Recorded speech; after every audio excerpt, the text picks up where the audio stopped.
Good evening মই ৰিমঝিম পাঠক আপোনালোক সকলোকে পুনৰবাৰ ই কুহি পাঠলৈ স্বাগতম জনাইছো আশা কৰিছো ভালে আছে সকলোৱে আৰু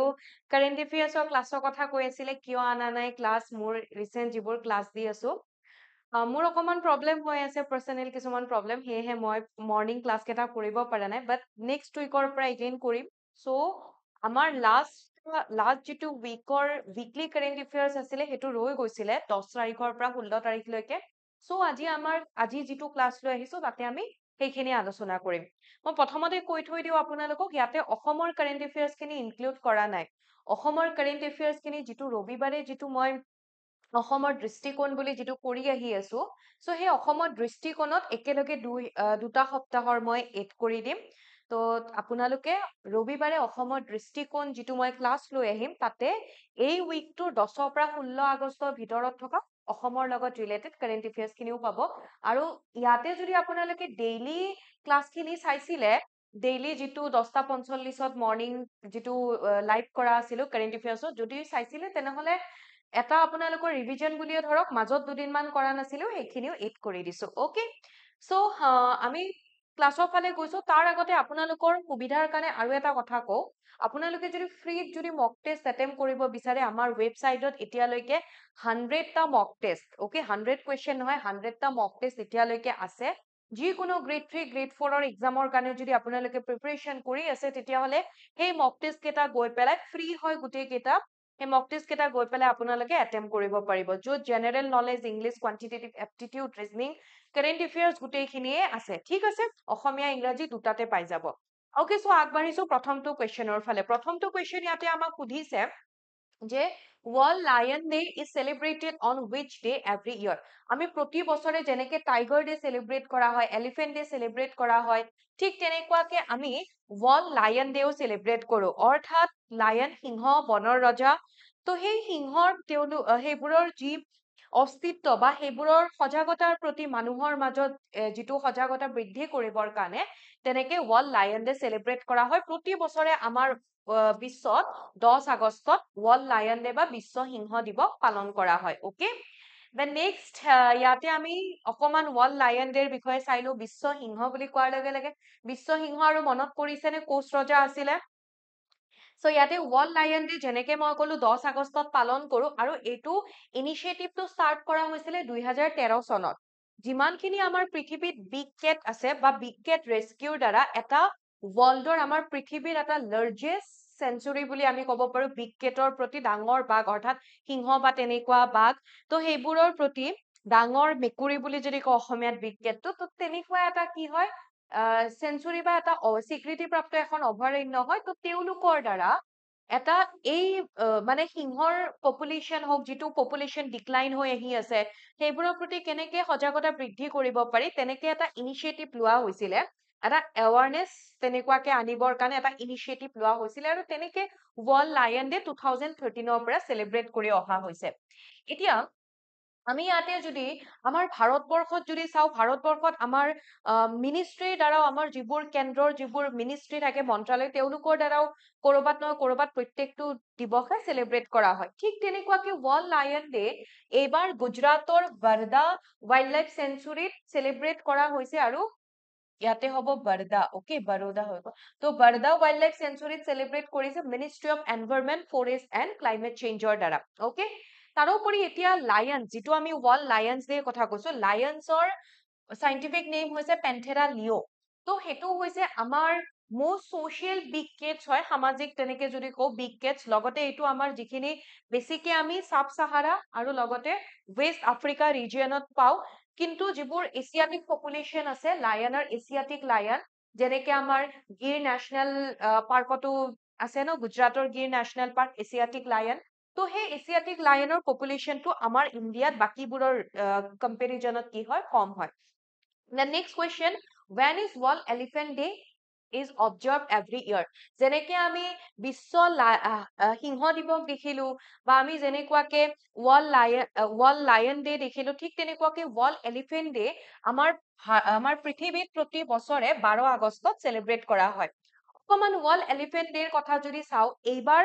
আমাৰ ministry of environment forest and climate চেঞ্জৰ দ্বাৰা তেওঁলোকে কোলাবৰেট কৰিছে তামিলনাডুৰ ফৰেষ্ট ডিপাৰ্টমেন্টৰ লগত আৰু তাতে তামিলনাডু কোইম্বাটুৰত 12 আগষ্টত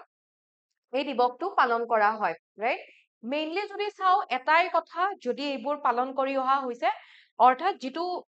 পপুলেশ্যনটো যে ডিক্লাইন হৈ আছে সেইটো কেনেকে বৃদ্ধি কৰিব পাৰি যাতে চিকাৰ কৰিব নালাগে এতিয়া হাতী দাঁতৰ কাৰণে মানুহে হাতী চিকাৰ কৰা আছিলে হয়নে তো ঠিক তেনেকুৱাকে সেইবোৰৰ যিটো এৱাৰনেছ হয় সেইবোৰ যাতে আমি বৃদ্ধি কৰিব পাৰো তেনেকুৱাকে এইটো চেলিব্ৰেট এই দিৱসবোৰ চেলিব্ৰেট কৰা হয় এতিয়া গোটেই ৱৰ্ল্ডৰ ভিতৰত যদি আমি চাওঁ তেতিয়াহ'লে আমাৰ ইণ্ডিয়াত অলমষ্ট মানে প্ৰায় 60% আমি ৱৰ্ল্ডৰ ৱাইল্ড এলিফেণ্ট পপুলেশ্যন ইণ্ডিয়াতে পাওঁ আকৌ বাকী যিখিনি 40% সেইখিনি বাকী পৃথিৱীৰ দেশবোৰত তেনেকে আছে ওকে সিঁচৰিত হৈ আছে আৰু আমাৰ ইণ্ডিয়াত এতিয়ালৈকে 33টা এলিফেণ্ট ৰিজাৰ্ভ ফৰেষ্ট আছে য'ত 150 আইডেন্টিফাইড এলিফেণ্ট কৰিডৰ যিটো 2023 ৰিপৰ্টৰ আধাৰত তেনেকে এইটো নিৰ্ধাৰণ কৰা হয় চিনাক্ত কৰা হৈছিলে তাৰোপৰি হাতীৰ কথা যদি কওঁ হাতী আমাৰ ভাৰতবৰ্ষৰ নেচাৰেল হেৰিটেজ এনিমেলো হয় এনেই যেতিয়া আমাক যেতিয়া নেশ্যনেল এনিমেল বুলি ক'ব নেশ্যনেল এনিমেল বুলি কোৱাৰ লগে লগে তেতিয়াহ'লে হ'ব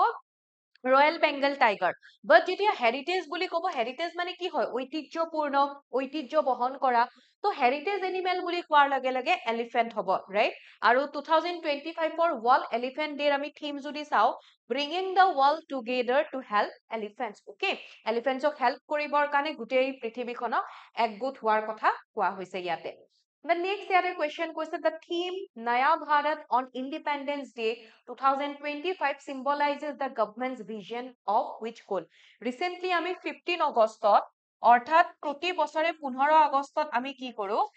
আমি ইণ্ডিপেণ্ডেন্স ডে স্বাধীনতা দিৱস পালন কৰো 1947 চনত ভাৰত স্বাধীন হৈছিলে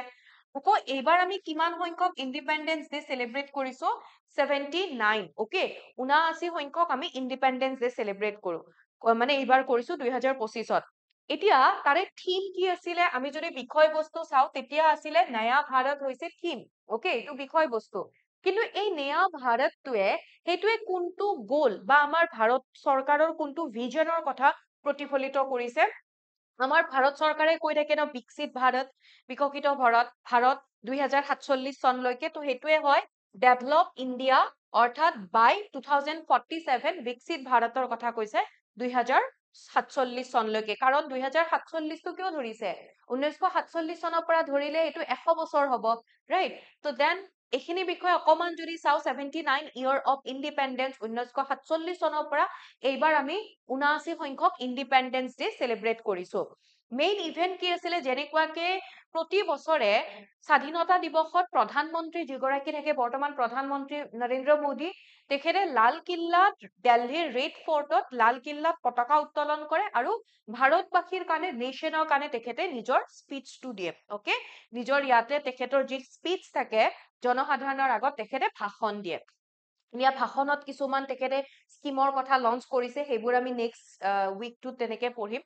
দেন থিম কলো নয়া ভাৰত আছিলে থিমটোৱে কি ফ'কাছ কৰিছে প্ৰস্পাৰিটি সমৃদ্ধি সিকিউৰিটি নিৰাপত্তা self confidence and rapid national transformation এইবোৰৰ কথা প্ৰতিফলিত কৰে যিটো থিমৰ কথা কোৱা হৈছে এতিয়া এই প্ৰতি বছৰে আমি যেনেকে দেখা পাওঁ যে ৰিপাব্লিক ডে বুলি ক'লে কোনোবা এখন দেশৰ পৰা প্ৰধানমন্ত্ৰী নাইবা ৰাষ্ট্ৰপতিক নিমন্ত্ৰণ দিয়ে আমন্ত্ৰণ জনায় হয়নে নাই ঠিক তেনেকুৱাকে এইবাৰ আমি যদি চাওঁ এইবাৰ কি কৰা হৈছে 50 গৰাকী দিল্লীৰ 50 গৰাকী স্বচ্ছতা কৰ্মচাৰী তেওঁলোকক স্পেচিয়েল গেষ্ট হিচাপে ৰেড ফৰ্টত তেওঁলোকক নিমন্ত্ৰণ দিয়া হৈছে তেওঁলোকক তাতে ইনভিটেশ্যন দিয়া হৈছে আৰু তেওঁলোকক সন্মান জনোৱা হৈছে তো তেওঁলোক কোন হয় আমাৰ দিল্লীৰ 50 টপ চেনিটাইজেশ্যন ৱৰ্কাৰ্ছ অৰ্থাৎ স্বচ্ছতা কৰ্মচাৰীক ইয়াতে চিফ গেষ্ট হিচাপে নিমন্ত্ৰণ দিয়া হৈছে The next, when was ISRO, Indian Space Research Organization, founded? অৰ্থাৎ ইছৰোৰ জন্ম কেতিয়া হৈছিলে প্ৰথমতে কিন্তু ইছৰো বুলি কোৱা নাছিলে আমি যদি প্ৰথমতে যদি চাওঁ প্ৰথমতে হেতু ইছৰো বুলি কোৱা নাছিলে প্ৰথমতে Indian national commission for space research বুলি আমি গম পাইছিলো আৰু হেতু 1962 ত প্ৰতিষ্ঠা কৰা হৈছিলে পিছত গৈ পেলাই 1969 ইয়াতে যদি চাওঁ পিছত গৈ 1969 ইয়াতে অকমান ভুল হৈ আছে 1969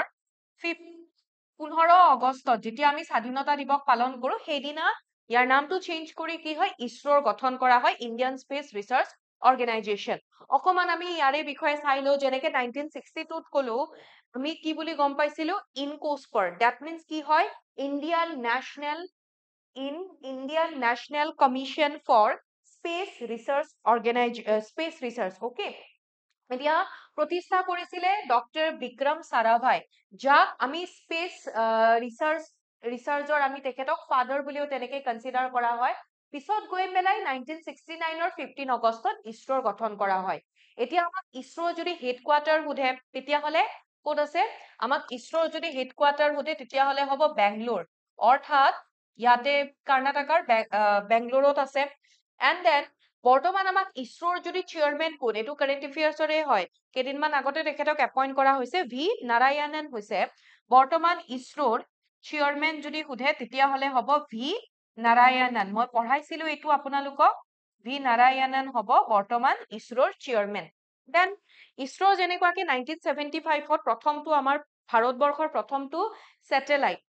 যেটো হৈছে আৰ্যভট্ট ইণ্ডিয়াৰ প্ৰথমটো স্যাটেলাইট 1975 ত ইছৰোৰ পৰা লঞ্চ কৰিছিলে ইছৰোই লঞ্চ কৰিছিলে কসমোষ্ট্ৰিয়াম ৰকেটৰ দ্বাৰা সোভিয়েট ইউনিয়নৰ পৰা লঞ্চ কৰিছিলে আৰু যেনেকে মই বিক্ৰম সাৰাভাই কলো তেখেতক ইছৰোৰ তেখেতক যেনেকে ফাদাৰ বুলি কনসিডাৰ কৰা হয় okay The next, when is International Youth Day observed every year? প্ৰতি বছৰে আন্তঃৰাষ্ট্ৰীয় যুৱ দিৱস কেতিয়া পালন কৰা হয় প্ৰতি বছৰে ইউথ ডে 2000 চনৰ পৰা পালন কৰি অহা হৈছে 1999 ত ৰিকমেন্ডেশন দিয়া হয় আৰু তেনেকুৱাকে 2000 চনৰ পৰা প্ৰতি বছৰে 12 আগষ্টত আমি ইন্টাৰনেশ্যনেল ইউথ ডে সেলিব্ৰেট কৰি আহিছো ওকে অকমান আমি ইয়াৰে বিষয়ে চাই লওঁ যেনেকে ইন্টাৰনেশ্যনেল ইউথ ডেৰ কথা যদি কওঁ আমি প্ৰতি বছৰে কলুৱে 12 আগষ্টত পালন কৰা হয় এই আন্তৰ্জাতিক যুৱ দিৱস আৰু 1998 ত অকমান চাই লওক ইয়াতে 1998 ত লিছবনত কি হৈছিলে এখন যুৱক যুৱতীসকল ইউথৰ কাৰণে এখন সন্মিলন বুলি ক'ব পাৰো সন্মিলন হৈছিলে আৰু তাতে যিটো ৰিকমেন্ডেশন দিয়া হৈছিলে সেই ৰিকমেন্ডেশনত 1999 ত ইউনাইটেড নেশ্যন বা ৰাষ্ট্ৰসংঘই ইয়াৰ প্ৰতিষ্ঠা কৰে আৰু তেনেকে 2000 চনৰ পৰা ফাৰ্ষ্ট কেতিয়া পালন কৰা হৈছিলে 2000 চনৰ পৰা ইয়াৰ এই দিৱসটো পালন কৰি অহা হৈছে তো ইয়াতে সেইখিনি দিয়া হৈছে কেতিয়া তো ইয়াতে যেনেকুৱাকে আমাৰ যিবোৰ ইউথ আছে তেওঁলোকৰ সমস্যাসমূহ দূৰ কৰা তেওঁলোকৰ এমপ্লয়মেন্টৰ কাৰণে সুযোগৰ কাৰণে সুবিধাৰ কাৰণে নিয়োগৰ কাৰণে কেনেকে ব্যৱস্থা ল'ব পাৰি সেইবোৰৰ ওপৰত গুৰুত্ব আৰোপ কৰা হয় তো ইয়াতে 2025 ৰ থিম হৈছে local youth actions for the sustainable development goals and beyond okay The next question কৈছে who became the first Indian surfer to win an individual medal at the Asian Surfing Championship Asian Surfing Championship medal লাভ কৰিছে আৰু medal লাভ কৰা প্ৰথম গৰাকী Indian সাৰ্ফাৰ কোন হয় সুধিছে আৰু তেখেতৰ নাম হয় option C Ramesh Budhiyal okay Ramesh Budhiyal হৈছে তেখেতৰ নাম আমি যদি চাও সাৰ্ফাৰ যদি সুধে এনেকুৱাকে যে পানীত যে দেখিছে হয়তো আপোনালোকে ফটো ভিডিও বা কৰবাত নহয় কৰবাত তো এইটো হৈছে সাৰ্ফাৰ তো প্ৰথমবাৰৰ বাবে ৰমেশ বুধিয়াল তেখেত প্ৰথম গৰাকী ভাৰতীয় ব্যক্তি হৈ পৰিছে যোনে ইণ্ডিভিজুৱেল মেডেল লাভ কৰিছে এছিয়ান মানে সাৰ্ফিং চেম্পিয়নশ্বিপত আৰু তেখেত আমাৰ ভাৰতীয় হয় আৰু এই যিটো এছিয়ান সাৰ্ফিং চেম্পিয়নশ্বিপ হৈছিল 2025 ওপেন মেন্স ইভেন্ট এটা হৈছিল হেতু তামিলনাডুৰ মহাবল্লীপুৰমত হৈছিল ওকে দেন ইয়াৰে ৰিজাল্ট যদি চাও ৰমেশ বুধিয়ালৰ কথা যে কলো কেতিয়াবা সুধিব পাৰি তেখেতে কি মেডেল লাভ কৰিছে ব্ৰোঞ্জ সিলভাৰ মেডেল লাভ কৰিছিলে Republic of Korea gold medal silver medal লাভ কৰিছিলে ইণ্ডোনেছিয়া আৰু ব্ৰোঞ্জ আমাৰ ইণ্ডিয়াই কি হয় ব্ৰোঞ্জ মেডেল লাভ কৰে তাৰপাছত কোৱেশ্চন সুধিছে where was the world athletics bronze level continental competition 2025 held in India তো আমাক ভাৰতবৰ্ষত ক'ত বিশ্ব এথলেটিক্স বুলি কৈছে ওকে এথলেটিক্স ব্ৰোঞ্জ পৰ্যায়ৰ মহাদেশীয় প্ৰতিযোগিতা 2025 অনুষ্ঠিত হৈছিলে ক'ত অনুষ্ঠিত কৰা হৈছে অপচন কি হৈ যাব ভুৱনেশ্বৰৰ কলিংগ ষ্টেডিয়ামত ইয়াৰ আয়োজন কৰা হৈছিলে অকমান আমি হেতুৱে যদি চাইলো world athletic bronze level continental competition 2025 ৰ ভেনিউ আছিলে কলিংগ ষ্টেডিয়াম ভুৱনেশ্বৰ তাৰ মানে উৰিষ্যা প্ৰথমবাৰৰ বাবে আমাৰ ভাৰতবৰ্ষত আয়োজন কৰা হৈছিলে ইম্পৰ্টেন্ট হয় ৰাইট ফাৰ্ষ্ট ইণ্ডিয়ান ওপেন বুলি আমি ক'ব পাৰো যেহেতু প্ৰথমবাৰৰ বাবে ভাৰতত আয়োজন কৰা হৈছে আৰু এইখিনিয়ে ইয়াতে দিয়া হৈছে তাৰ পাছত কৈছে who became the first Indian to win a silver medal in women's 52 kg wushu at the 2025 World Games এটা ৰেকৰ্ড বনাইছে এটা ৰেকৰ্ড আমি ক'ব পাৰো আমাৰ ভাৰতবৰ্ষই ইতিহাস ৰচনা কৰিছে তো ওয়াৰ্ল্ড গেমছত 2025 যি ওয়াৰ্ল্ড গেমছ হৈছিলে তাতে 52 কেজি উশুত আমাৰ ভাৰতীয় মহিলা এগৰাকীয়ে সিলভাৰ মেডেল লাভ কৰিছে আৰু এটো ভাৰতৰ উশুৰ মানে ওয়াৰ্ল্ড গেমছৰ উশুত ভাৰতৰ প্ৰথমটো সিলভাৰ মেডেল হয় ওকে প্ৰথমটো মেডেল আৰু কোনে লাভ কৰিছে নম্ৰতা বাত্ৰাই লাভ কৰিছে অকমান নম্ৰতা বাত্ৰা তেখেতৰ বিষয়ে যদি চাও তেখেতৰ বিষয়ে মানে তেখেতে ইয়াতে সিলভাৰ লাভ কৰিছে আৰু এই যেটো ওয়াৰ্ল্ড গেম 2025 আয়োজন কৰা হৈছিলে চাইনাৰ চেংডুত আয়োজন কৰা হৈছিলে 4 টাইম ন্যাশনাল চ্যাম্পিয়ন হয় উসুৰ তাৰ পাছত তেখেতে পিছত গৈ পেলাই চাইনাৰ ফাইনেলত চাইনাৰ লগত তেখেতে হাৰি পেলাই চাইনাৰ এগেইনষ্টত হাৰি পেলাই তেখেতে সিলভাৰ মেডেল লাভ কৰে The next, who was named the ICC Men's Player of the Month for July 2025? Recently, Anderson Tendulkar trophy হৈছিলে তো সেই এণ্ডাৰছন টেণ্ডুলকাৰ ট্ৰফি যি ইণ্ডিয়া আৰু ইংলেণ্ডৰ মাজত হয় তাতে শুভমন গিল তেখেতে 754 ৰান তেখেতে কৰিছিলে আৰু তাৰ বেচিছতে জুলাই মাহৰ ICC men's player of the player হিচাপে জুলাই মাহৰ শুভমন গিলক তেখেতক সিলেক্ট কৰা হৈছে ওকে তো কিহৰ যেটো টেণ্ডুলকাৰ এণ্ডাৰছন টেণ্ডুলকাৰ যেটো টুৰ্নামেন্টটো যেটো হৈছিলে তাতে ওকে তাৰ পাছত আকৌ ফিমেইলৰ আমি যদি চাই থৈ দিও ইংলেণ্ডৰ সোফিয়া ডাংকলি তেখেতক ICC women's of the player হিচাপে জুলাই মাহৰ কাৰণে তেখেতক উইনাৰ হিচাপে সিলেক্ট কৰা হৈছে The next question India won which medal in the women's category at Asia's Rugby Under-20 Championship 2025 এতিয়া নরমালি রাগবি খেলিলে 15 গৰাকী প্লেয়াৰ লাগে বাট ইয়াতে 7 মেম্বাৰ হয় অৰ্থাৎ 7 গৰাকী মেম্বাৰ তেওঁলোকে খেলিছিলে আৰু ইয়াতে আমাৰ ইন্ডিয়ান মহিলাৰ টিমটোৱে ইয়াতে মেডেল লাভ কৰিবলৈ সক্ষম হৈছে আৰু কি মেডেল লাভ কৰিছে আমাক সুধিছে অপচন সি হ'ব কাৰেক্ট আনসাৰ ব্ৰোঞ্জ মেডেল লাভ কৰিছে ওকে আমি বাকিখিনি চাই থৈ দিও এতিয়া আকৌ আমি ৰাগবিৰ বিষয়ে আগতেও পঢ়িছিলো যেনেকুৱাকে ৰাগবিৰ প্ৰথমবাৰৰ বাবে বিহাৰত হ'বলৈ গৈ আছে Asia rugby under 20 7 championship that means 7 member 7 গৰাকী খেলুৱৈ তো হেতু প্ৰথমবাৰৰ বাবে বিহাৰত অনুষ্ঠিত হৈছে ৰাইট তো আকৌ কি হয় বিহাৰৰ যিগৰাকী চিফ মিনিষ্টাৰ গৰাকী তেখেতে আকৌ কি হয় যেটো মেসকট হয় মেসকটটোৰ নাম হৈছে অশোকা দা ৰেবিট ৰাইট অশোকা দা ৰেবিট এই মেসকটটো তেখেতে উদ্বোধন কৰিছিলে তো হেতু আমি সেই হিচাপত আমি চাইছিলো ৰাইট টোটাল 16 টিমছ আছিলে আৰু 9খন কান্ট্ৰিৰ পৰা টোটাল 16 টিম ইয়াতে আহিছিলে আমি অকমান প্ৰদৰ্শনখিনি যদি চাই লও যেনেকে মেন্স কেটেগৰীত পুৰুষৰ কেটেগৰীত হংকঙে গোল্ড লাভ কৰিছে শ্ৰীলংকাই সিলভাৰ মালয়েছিয়াই ব্ৰোঞ্জ ওকে তেওঁলোকে বিট কৰিছে চাইনা ওমেন্স কেটেগৰীত চাইনাই গোল্ড লাভ কৰিছে সিলভাৰ হংকং আৰু ইণ্ডিয়াই ব্ৰোঞ্জ লাভ কৰে তেওঁলোকে উজবেকিস্তানক ডিফিট কৰিছে তো ইয়াতে ইণ্ডিয়ান টিমটোত 4 গৰাকী বিহাৰৰ পৰা আছিলে গুড়িয়া কুমাৰী অংশু কুমাৰী অল্পনা কুমাৰী আৰু আৰতি কুমাৰী ওকে দেন আকৌ আমি স্পৰ্টছৰ কেটেগৰীত যদি চাও আমাৰ ভাৰতবৰ্ষৰ পৰা 89 গ্ৰ্যান্ড মাষ্টাৰ পোৱা গৈছে আৰু ভাৰতবৰ্ষৰ 89 গ্ৰ্যান্ড মাষ্টাৰ কোন হয় তেখেতৰ কথা সুধিছে আনসাৰ কি হৈ যাব ইয়াতে অপচন বি এস ৰোহিত কৃষ্ণা ওকে এতিয়া আমাক ভাৰতবৰ্ষৰ যদি ফাৰ্স্ট গ্ৰ্যান্ড মাষ্টাৰ কোন আছিলে যদি সুধে 1989 ত বিশ্বনাথন আনন্দ তেখেত আমাৰ ভাৰতবৰ্ষৰ প্ৰথম গৰাকী ফাৰ্স্ট গ্ৰ্যান্ড মাষ্টাৰ হয় ওকে তাৰ পাছত আকৌ এতিয়া আমাৰ ভাৰতবৰ্ষৰ বৰ্তমান আমি 4 গৰাকী গ্ৰ্যান্ড মাষ্টাৰ পাইছো মহিলা ওকে মহিলাৰ ক্ষেত্ৰত তো ফাৰ্স্ট আমাক যদি সুধে ওমেন কেটেগৰীত যদি সুধে ফাৰ্স্ট ফিমেল গ্ৰ্যান্ড মাষ্টাৰ বুলি যদি সুধে গ্ৰ্যান্ড মাষ্টাৰ ফ্ৰম ইণ্ডিয়াৰ পৰা ইণ্ডিয়াৰ প্ৰথম গৰাকী মহিলা গ্ৰ্যান্ড মাষ্টাৰ কোন হয় যদি সুধে 15 বছৰ বয়সতে তেখেতে গ্ৰ্যান্ড মাষ্টাৰ হৈছিলে আৰু তেখেতৰ নাম কি হয় কোনেৰু হাম্পি ওকে তো কোনেৰু হাম্পি ৰিসেন্টলি আমি আৰু এগৰাকী পাইছো ফোৰ্থ গ্ৰ্যান্ড মাষ্টাৰ মহিলাৰ কোন হয় হেতু আপোনালোকে মোক কমেন্ট সেকশনত জনাব তো কোনেৰু হাম্পি 2002 চনত তেখেত গ্ৰ্যান্ড মাষ্টাৰ হয় আৰু গ্ৰ্যান্ড মাষ্টাৰ বুলি কোৱাৰ লগে লগে কিহৰ লগত জড়িত চেছ দবাৰ লগত জড়িত ৰাইট তো দবা খেল তো চেছৰ লগত জড়িত দেন ইণ্ডিয়াছ 89 গ্ৰেণ্ড মাষ্টাৰ আমি দেখিলো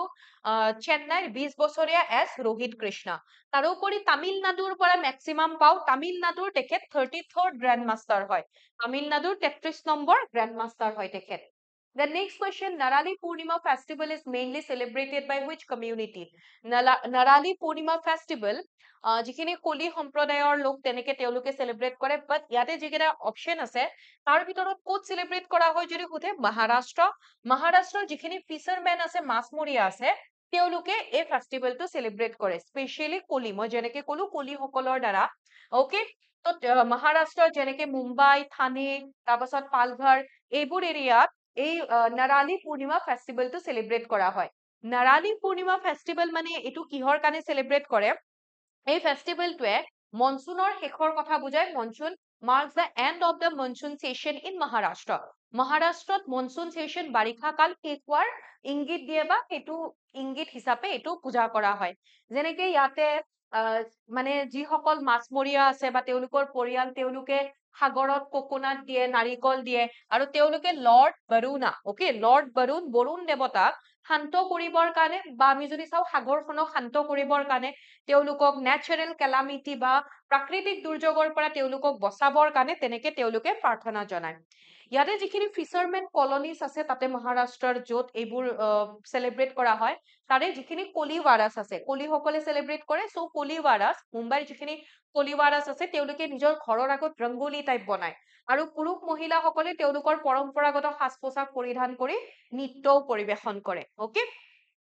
চ' এইখিনি মনত ৰাখিব, কলিৱাৰা, কলি, মহাৰাষ্ট্ৰৰ ক'ত ক'ত চেলিব্ৰেট কৰে সেইটো, আৰু ফেষ্টিভেলটো হৈছে নাৰালী ফেষ্টিভেল। দেন এটা স্কিমৰ বিষয়ে চাব গৈ আছো, স্কিমটোৰ নাম হৈছে মেৰিট স্কিম। অকে, তো মেৰিট স্কিমটো ৰিচেণ্টলি ইউনিয়ন কেবিনেটৰ দ্বাৰা এপ্ৰুভ কৰা হৈছে। And what is the full form of merit scheme? Merit স্কিমৰ সম্পূৰ্ণ ৰূপটো কি হয় সেইটো আমাক ইয়াতে সোধা হৈছে। আমি ইয়াতে যদি চাওঁ, এটা মই ইজি কৰি দিওঁ, মাল্টি ডিচিপ্লিনাৰী হয়। মাল্টি ডিচিপ্লিনাৰী হলে চি আৰু ডি নহব, multidisciplinary education and research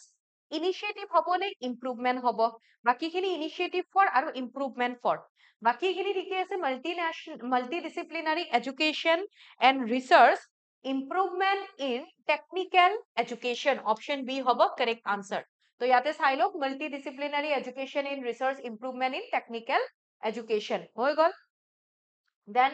এই যিটো মেৰিট স্কিম, এই মেৰিট স্কিমটো ৰিচেণ্টলি আমাৰ মানে বাজেটত উত্থাপন কৰা হৈছিলে, ৰিচেণ্টলি কেবিনেটৰ দ্বাৰা এইটো এপ্ৰুভ কৰা হৈছে। এইটোৱে কি কৰিব, ইয়াৰ এইম কি হৈছে,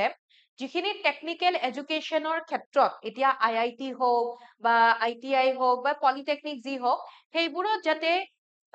কোৱালিটি হওক, ইকুইটি হওক, গভৰ্নেন্স, এইবোৰ যাতে ইম্প্ৰুভ কৰিব পাৰি, শিক্ষাৰ ক্ষেত্ৰত যাতে ইম্প্ৰুভমেণ্ট আনিব পাৰি, আমাৰ যিমানবোৰ ৰাজ্য আছে ভাৰতবৰ্ষৰ ৰাজ্য আৰু কেন্দ্ৰীয় শাসিত অঞ্চলবোৰত, আৰু এইটো কি হয়, যিটো নেশ্যনেল এডুকেশ্যন পলিচি 2020 NEP-ৰ লগত সংগতি ৰাখি পেলাই আমাৰ ভাৰতবৰ্ষৰ 275খন প্ৰতিষ্ঠানৰ গুণগত মান বৃদ্ধি কৰাৰ ক্ষেত্ৰত গুৰুত্ব দিয়া হৈছে। অকে,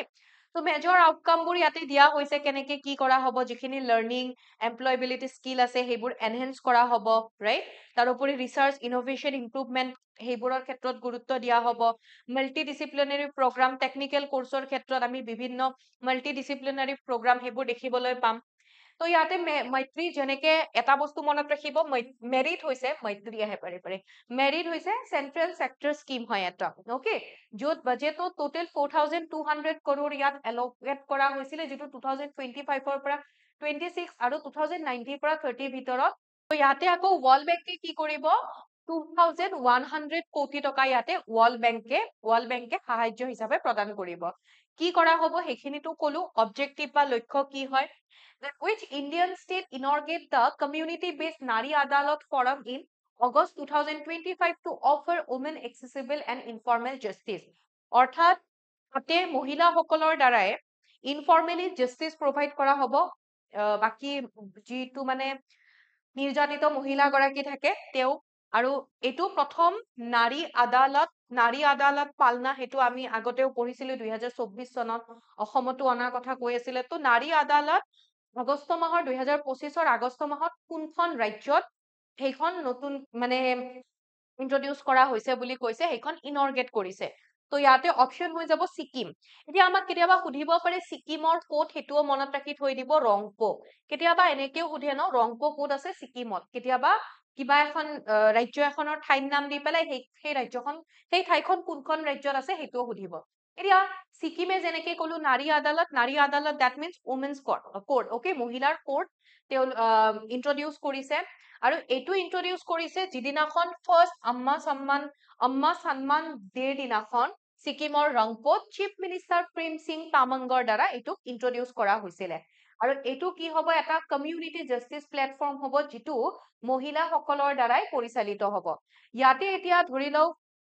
কোনোবা এগৰাকী মহিলাৰ ঘৰুৱা কিবা যদি প্ৰব্লেম থাকে নিজৰ হাজবেণ্ডে মাৰে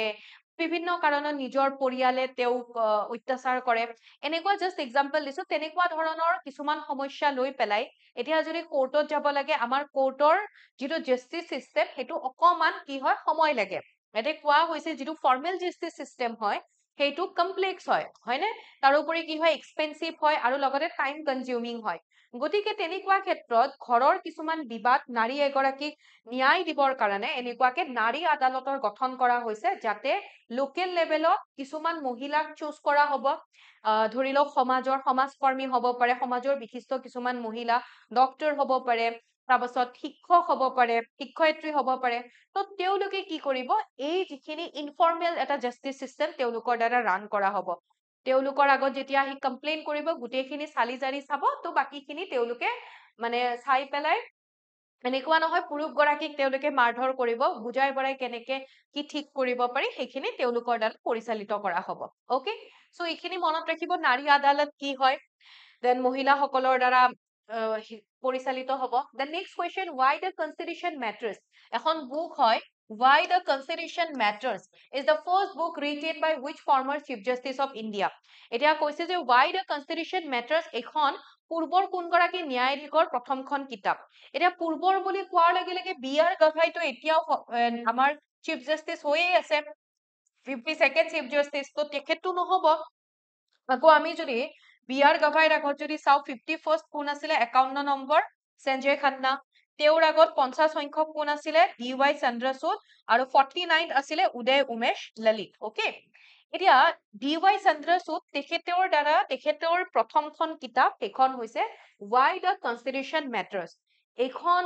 পাবলিছ কৰিব পেঙ্গুইন ৰেণ্ডম হাউচৰ দ্বাৰা আগষ্ট মাহৰ শেষৰ ফালে আৰু এই কিতাপখনত তেখেতৰ ন্যায় ৰায়দানৰ সময়ত তেখেতে ফেচ কৰা যেনেকে ৰাইট টু প্ৰিভেচি হওক সমকামী সেইবোৰৰ ক্ষেত্ৰত হওক বিভিন্ন জাজমেন্টৰ ক্ষেত্ৰত তেখেতৰ কি সমস্যাৰ সন্মুখীন হৈছিলে সেইবোৰ কথা এই কিতাপখনত তেখেতে লিখিছে যেনেকে ইয়াতে আছে ৰাইট টু প্ৰিভেচি গোপনীয়তাৰ অধিকাৰ ক'ত আছে আৰ্টিকল 21ত আছে এইটো আৰু তাৰোপৰি সমকামিতাক অপৰাধমুক্ত কৰা then gender equality in the arm forces তো আৰ্ম ফৰ্চেছত পুৰুষ মহিলা সকলোকে সমান কৰা এনেকুৱা বিভিন্ন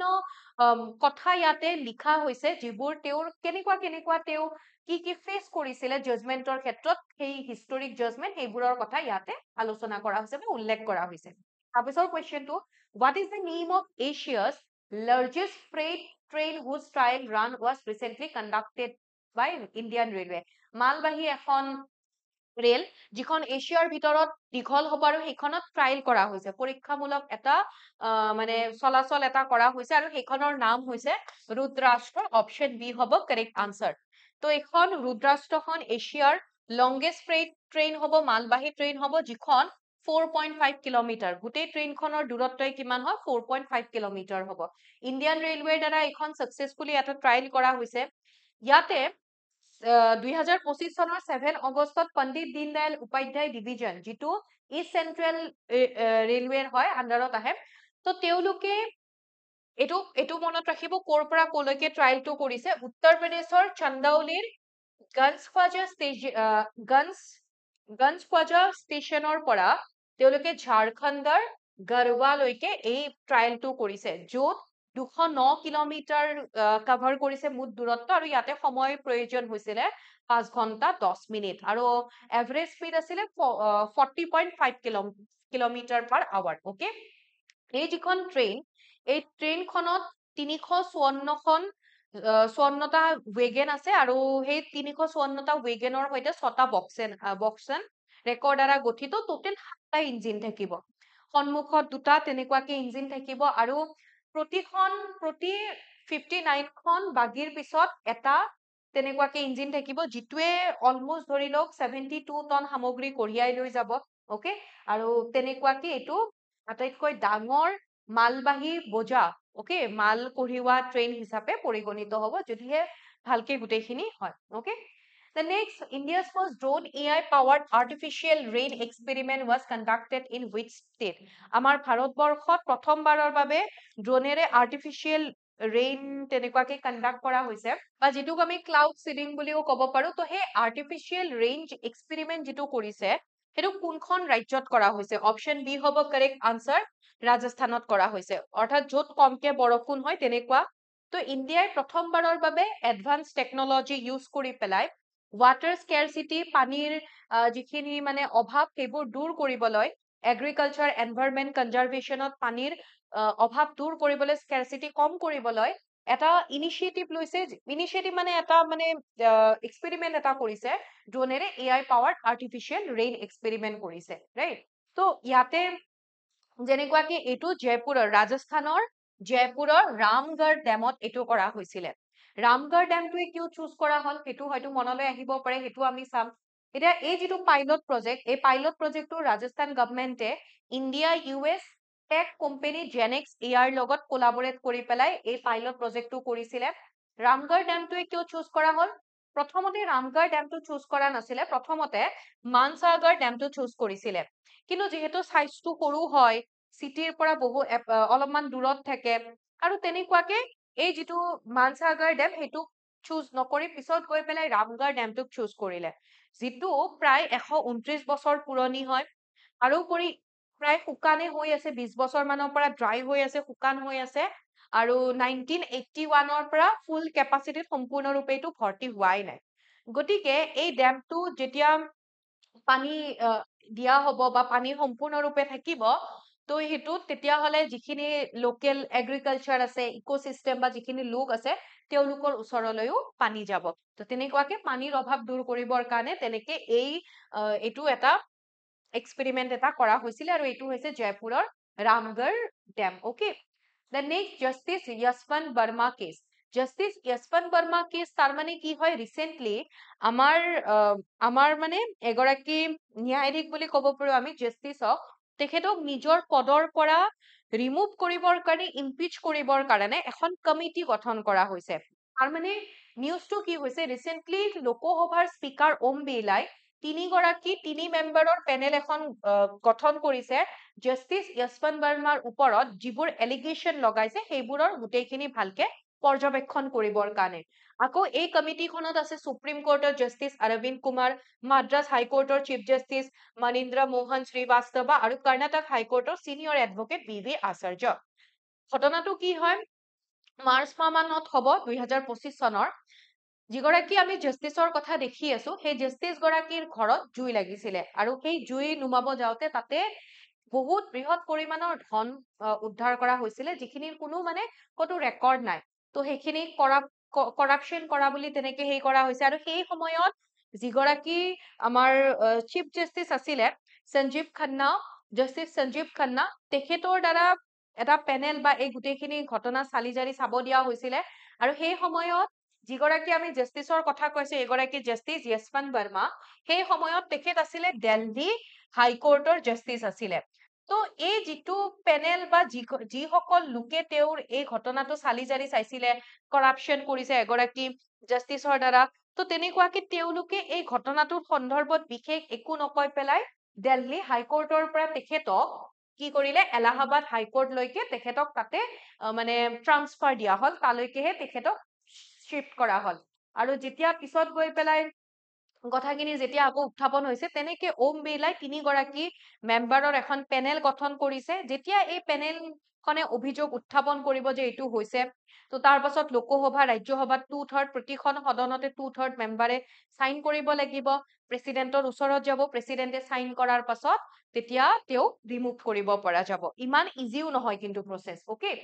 দেন ৰিচেণ্টলি হৈছিলে যে 146 গৰাকী এমপিয়ে সাইন কৰিছিলে তেওঁৰ এগেইনষ্টত তেওঁক ৰিমুভ কৰিব লাগে জাষ্টিস য়শৱন্ত বৰ্মা আৰু সেইটোৰ বেচিছতে সেই ৰিজলিউশনখন একচেপ্ট কৰিয়ে ওম বিৰলাই এইটো এনাউন্সমেন্ট কৰিছে then next according to Numbeo Safety Index Meet 2025 which city is ranked as the safest city in India ভাৰতবৰ্ষৰ আটাইতকৈ সুৰক্ষিত চহৰ হিচাপে কোনখন চহৰক চিহ্নিত কৰা হৈছে বা নামাকৰণ কৰা হৈছে বা স্থান দিয়া হৈছে কাৰ হিচাপত Numbeo Safety Index Meet 2025 মতে আৰু সেইখন কি হ'ব কৰ্ণাটকৰ মেংগলোৰ ওকে কৰ্ণাটকৰ মেংগলোৰক তাৰে স্থান দিয়া হৈছে অৰ্থাৎ ভাৰতবৰ্ষৰ ভিতৰত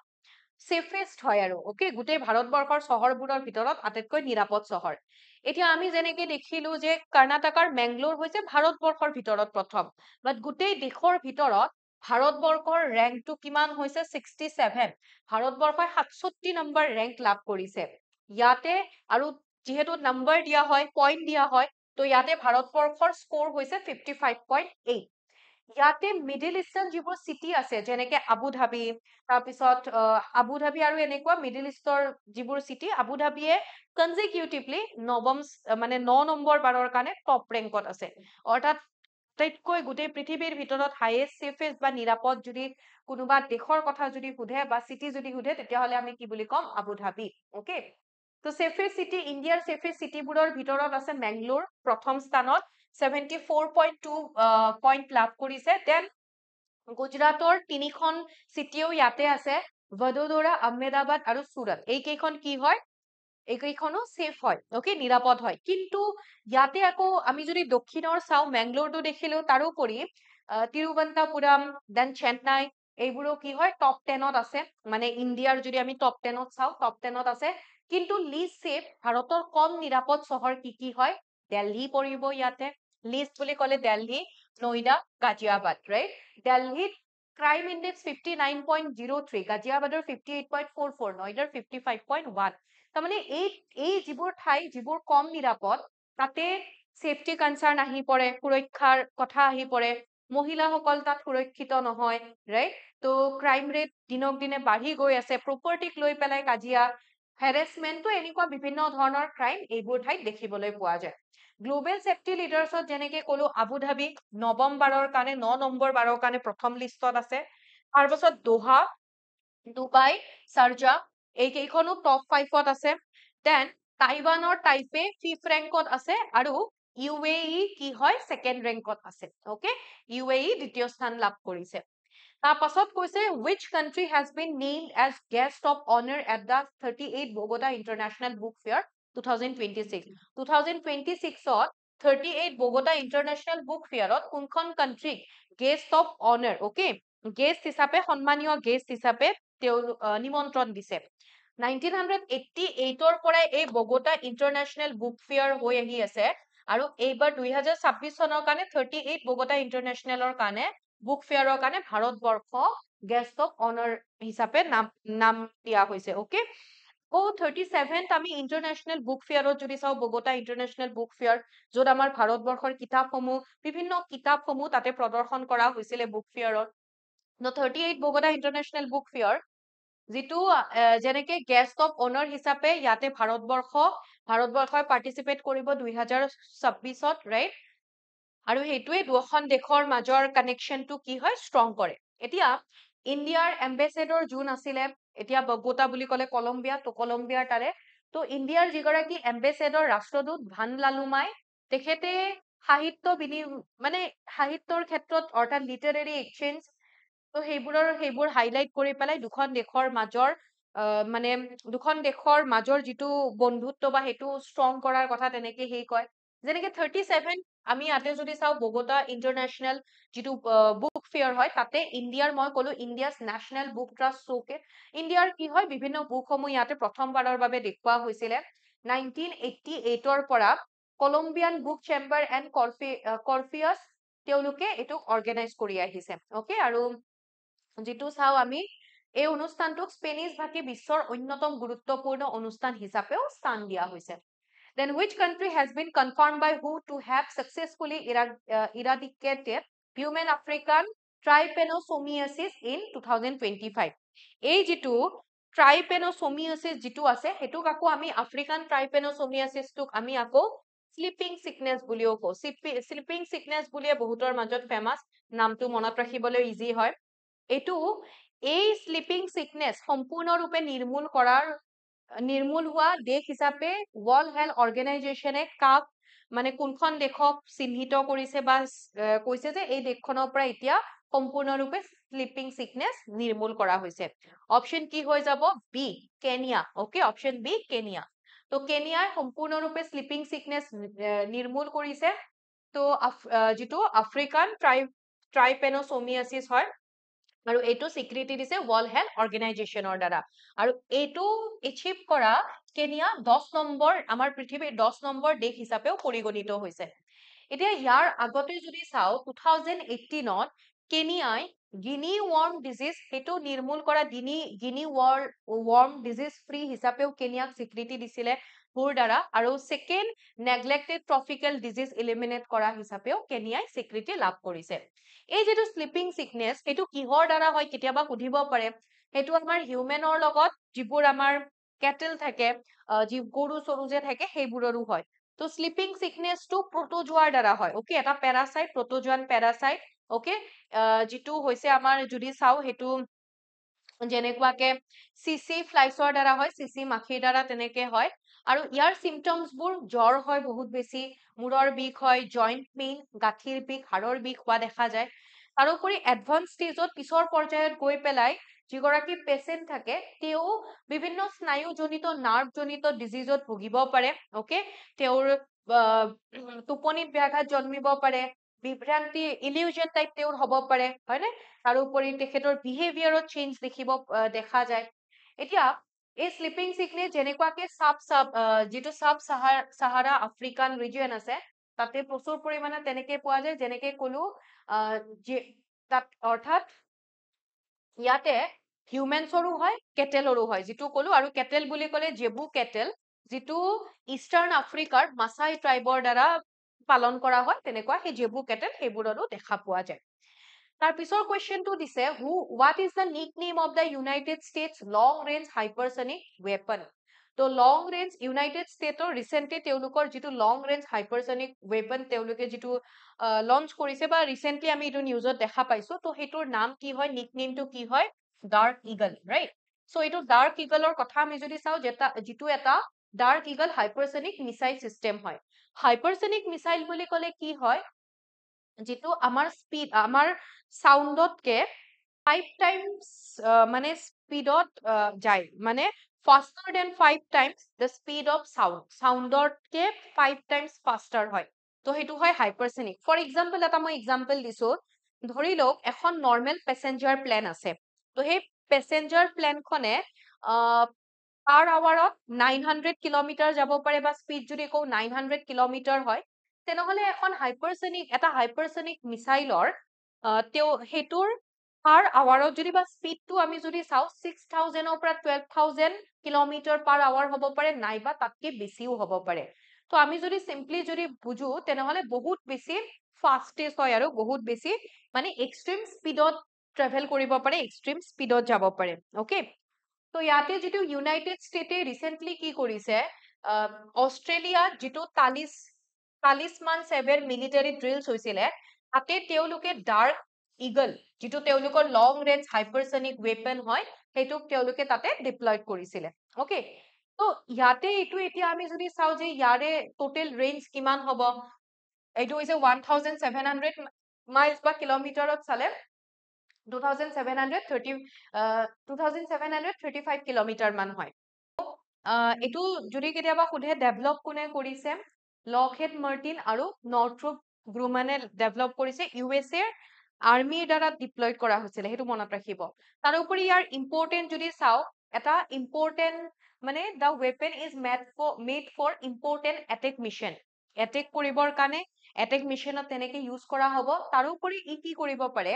কিছুমান ধৰি লওক এনিমিৰ যদি ডিফেন্স হিচাপে এনিমিৰ কৰবাত যদি শত্ৰুৰ কৰবাত আক্ৰমণ কৰিব লাগে আৰু তেওঁলোকে সেই আক্ৰমণটো যদি ব্লক কৰা তেনেকুৱা কিবা থাকে সেই ব্লকটোকো তেওঁলোকে এন্ট্ৰি ব্লক কৰা কিবা থাকিলে সেই ব্লকটোকো তেওঁলোকে ডেষ্ট্ৰয় কৰিব পাৰে ব্ৰেক কৰিব পাৰে এই যিটো আমি ডাৰ্ক ইগল হাইপাৰসনিক মিসাইল দেখিলো সেই মিসাইলটোৱে তাৰোপৰি কি হয় এটা বহুত দীঘল ডিষ্টেন্সৰ পৰা লং ডিষ্টেন্সৰ পৰাও এনিমিৰ ৱেপনছবোৰ ডেষ্ট্ৰয় কৰিব পাৰে লগতে বহুত ফাষ্ট গৈ পেলাই আৰু পুৰা একিউৰেটলি এটেক কৰিব পাৰে ষ্ট্ৰাইক কৰিব পাৰে এক্সেক্টলি পুৰা টাইমত যিটো টাইম সেট কৰা থাকে সেই টাইমটোত লগতে যিটো প্লেচত যিটো জেগাত ষ্ট্ৰাইক কৰিব লাগে সেই জেগাটোতো পুৰা একিউৰেটলি ষ্ট্ৰাইক কৰিব পাৰে ওকে সো এইটো হৈছে যিটো আমাৰ মিশন আমি দেখিছিলো মিসাইল সেই মিসাইলটোৰ বিষয়ে কি হয় কিন্তু মনত ৰাখিব আৰু এইখিনি আছিল আমি আজি ডিসকাস কৰিবলগীয়া আই হোপ বুজি পাইছে আপোনালোকে ভাল পাইছে আপোনালোকে ডেইলি কাৰেণ্ট এফেয়াৰ্স সমূহৰ কাৰণে ইকুহিপাত টেলিগ্ৰাম চেনেলটোত জইন কৰিব পাৰে লগতে আমাৰ ক্লাছৰ আপডেট সমূহৰ কাৰণেও আৰু যদি আপোনালোকে ক্লাছৰ পিডিএফ সমূহৰ কাৰণে জিকে উইথ ৰিমজি মেম টেলিগ্ৰাম চেনেলটোত জইন কৰিব পাৰিব আজি এইখিনি আছিলে নেক্সট আপোনালোকক পুনৰ লগ পাম কিবা প্ৰব্লেম থাকিলে জনাব মোক সো ভালকে থাকিব ভালকে পঢ়িব থ্যাংক ইউ সো মাচ